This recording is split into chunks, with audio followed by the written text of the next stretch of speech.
Hello, I'm Sean Fitzgerald, Marketing Manager at Safetec of America, Inc. In this video, we will show you how our popular Universal Precautions Kit can help you comply with OSHA standards. You'll also hear from Chip Obi, a sales specialist here at Safetec of America, on the 5 steps to properly contain and remove a spill.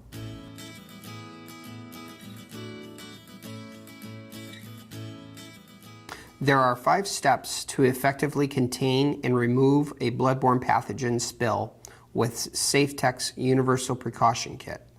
The steps are to prevent, contain and remove, disinfect, dispose, and sanitize. Prevent. To prevent direct contact with spill during the cleanup process and minimize the risk for infection, disposal protection clothing must be worn. This includes gloves, combo mask, safety shield, and protective apron. Contain and remove. To effectively contain and remove the spill, a solidifying agent like Red Z and Scoop and Scraper are to be used and the spill contents are to be disposed of in a red biohazard bag.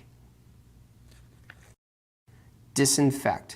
To properly disinfect the contaminated surface area, use the SANITIZE germicidal wipe. This process is critical for preventing any further contamination. Dispose. Discard the germicidal wipe, gloves, and safety shield and apron into a red biohazard bag and dispose of bag as required by your local, state, and federal regulations. Sanitize. Use the pause wipe to sanitize hands and use soap and water after cleanup is done. Those were the 5 steps of the Universal Precaution Kit. The kit is designed to help in OSHA standard compliance. To learn more about this or any of our other products, please visit us at www.safetec.com.